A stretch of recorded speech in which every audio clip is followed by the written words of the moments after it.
Yes, I'm going to walk you through our GenAI journey at Booking, from how we design agents, how we put them into production, and how we build in-house LLMs with really low latency to serve our real users. So let's start with where we have GenAI at Booking.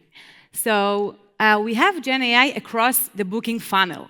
Okay, so first, when a user comes to Booking, you want to discover and plan, to explore destination, to build itineraries. So we have an entry point, Moran, ready to explore Poland. I was in Poland in August. And then I can build an itinerary, show me things to do, find travel information. And these bubbles will launch me into the chatbot, into the trip planning chatbot. So this is one example. Another example is like when we do search and book. So when the user already, okay, I know I want to go to Poland. I know, like I see the search result of accommodations. I want now to adjust them. I want to filter them. I want to let the LLM know in free text language what I am looking for. I want to tell with 24 hours desk, delicious breakfast, gym, and satin sheets in my room. Then by applying that, I will automatically, using GenAI, apply filters and adjust the search result according to the user and needs. Also, we let the user to search in own words before the search result, even for destinations, for different locations, for different times. And when it lands on the property page, we also, using GenAI, generate the property description. So giving the user context and what the user wants, so we know to generate a description on the property page that fits the user needs. And what about post-booking? Now the user already booked a hotel. I want to help him with customer support, with car rental. So cross-sell and trip management. We have chatbots for car rental, for AI helper during the booking itself, to cancel reservation, to change dates. And all of that is using GenAI. And like last month, we also launched together with OpenAI, ChatGPT. We have booking experience inside ChatGPT. So using MCP and all of this technology, like we introduced booking as a tool to ChatGPT. And once we introduced booking as a tool to ChatGPT, ChatGPT can use it, and you see the widget is booking design. So you feel actually you're using booking experience inside ChatGPT. And then you can launch and go to the booking.com website to finish your reservation. So let's do the deep dive to our first product, AI Trip Planner. So I like the title, From Conversation to Conversion. So we launched the entry point for the Trip Planner chatbot. We let the user chat with our chatbot. And we introduce booking destination recommendation. Then we introduce booking property recommendation. And then the user can land on the property page and book the property. So what is the flow that we build here?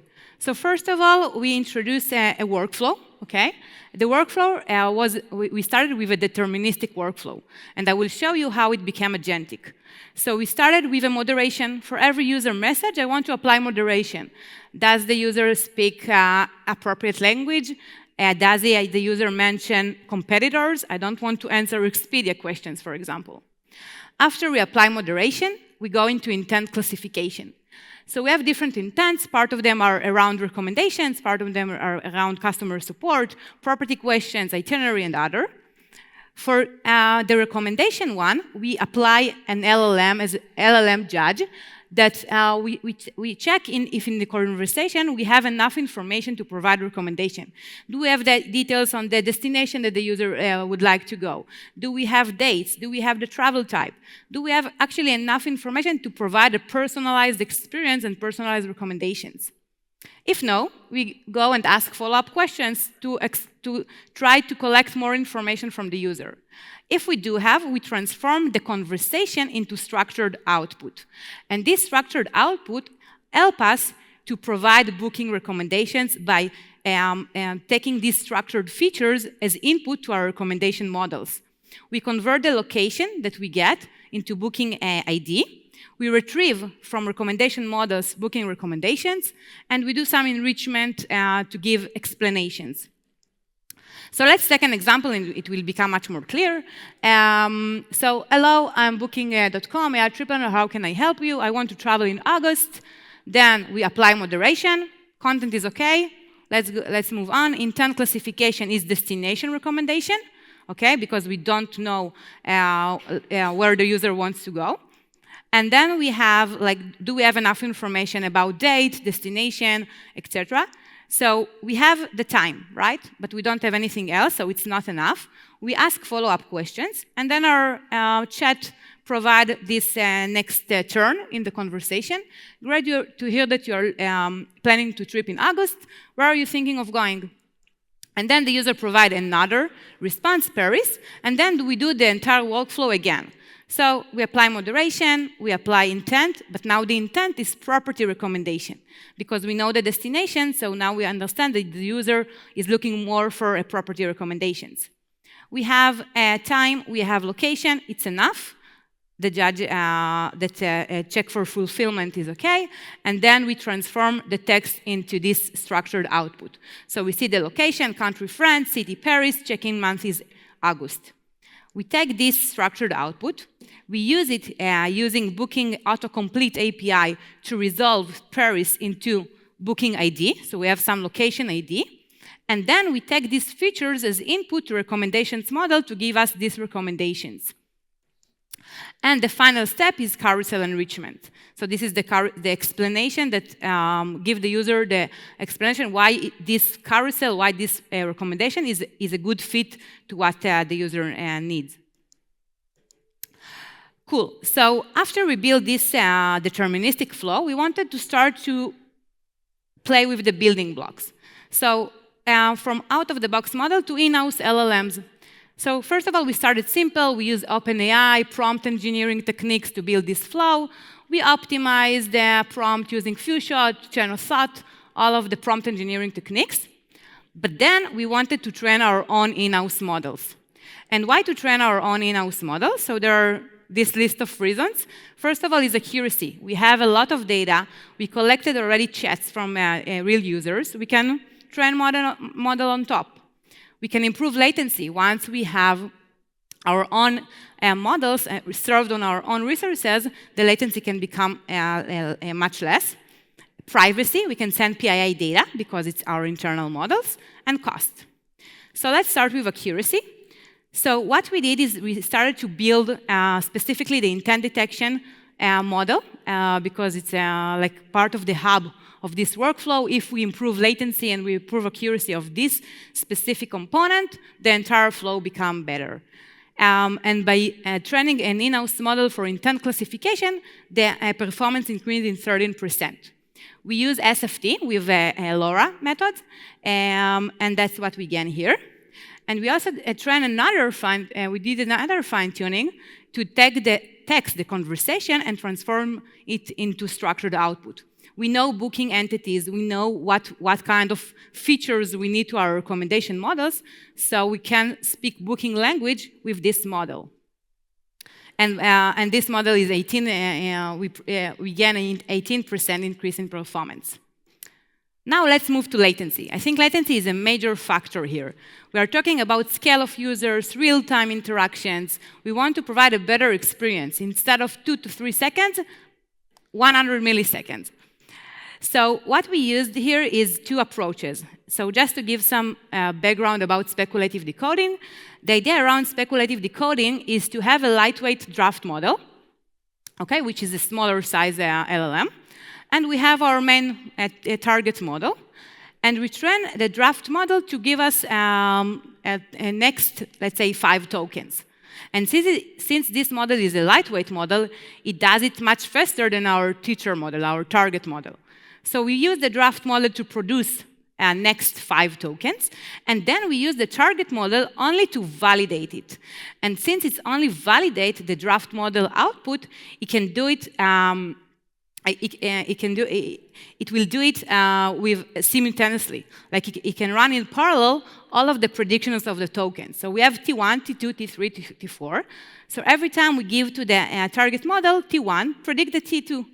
T1 and T2, token 2, predict token 3. So we can do all of these predictions in parallel. And then we get a cost of 1 token prediction in the price of 5. So then we apply greedy algorithm, like meaning we will only accept tokens where the target model really choose them as the first token in the probability scores. Then we use Medusa framework. So Medusa framework is actually same idea, but instead of having draft model, we add layers on top of our LLM. So we have our original model, and on top of the last hidden layer, we had Medusa heads. And these Medusa heads, each head has different role. The first head will predict the next token. The second head will predict the second token. The third head will predict the third token. Only 1 token, but in the nth place. And then we take all of this prediction and do a lot of candidate permutations.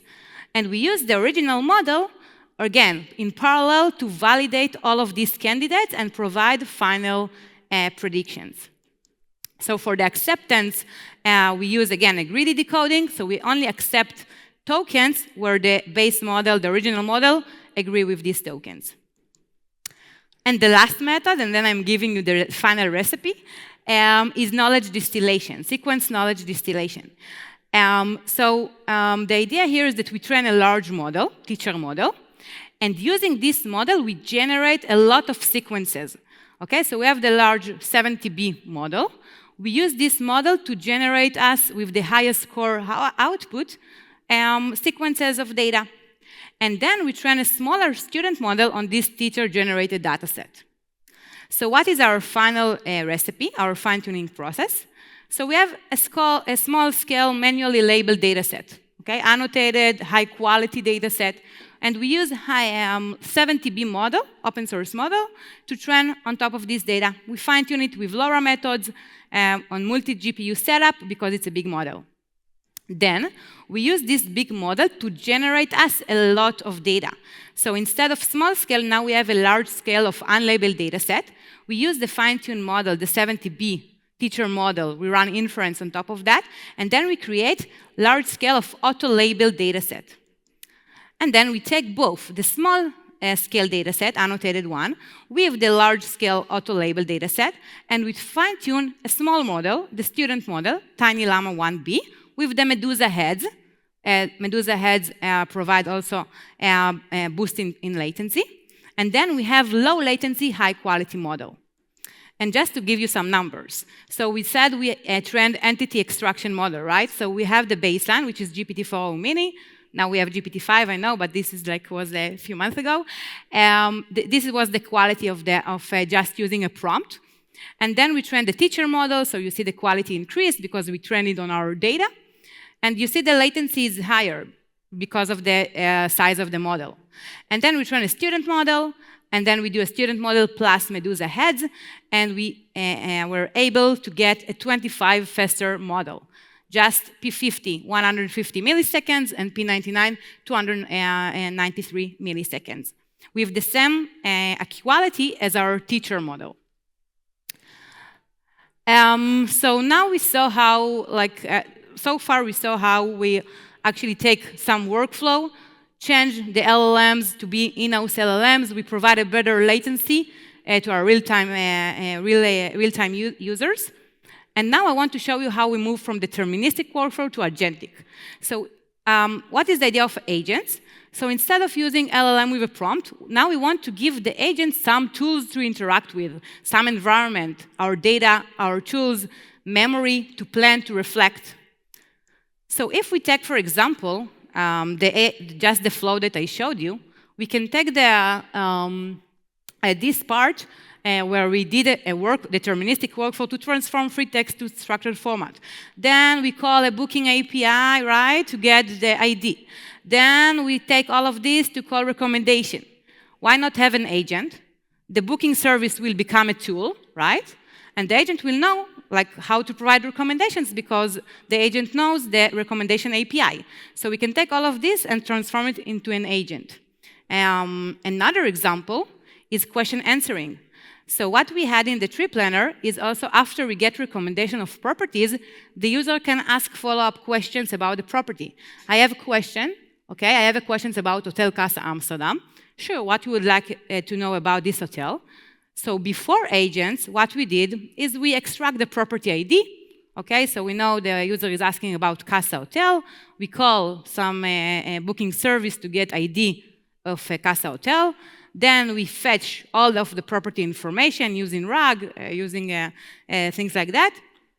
And then we generate an answer. But what if the user is asking more complex, like, what is the walking distance? Now I need some geo tool, right? What is the weather? I need some real-time tool that will tell me about the weather. What about please compare me, like 2 hotels? Now it's becoming complex, right? It's not just property ID, one property ID, it's multiple properties questions. So that's where we introduce many tools. So we have property description, facilities and amenities, reviews as a tool, Q&A, room information, payment, property surroundings, reservation data. And this is only internal. We also have external, geo-direction, things to do nearby, weather API, transformation options, events. I want to know the events, safety and security, local culture, and a lot. And then we want the agents to use these tools in real time. So again, like when we use the deterministic flow, we had this loop of the user asking a question, and the agent and the LLM was not able to give adaptable answer. Like, we don't have the information in the context, so the user is asking the same questions again and again. If we're in an agentic, like agentic flow here, the agent, okay, I see I don't have answer, I will maybe use another tool. I will bring another information to try to answer the question. And then the agent is more able to recover these problems. So what we build in Booking is an infrastructure to build agent. We give any team an agent card, and they just can configure their agent. They can choose a model, they can choose a prompt, they can choose a strategy, and tools. We have a toolbox infrastructure in Booking with 100 internal booking tools, and users can just plug and play whatever they want for their agent. And these are the main building blocks. We introduced for them 2 kind of agentic strategies, React and function calling.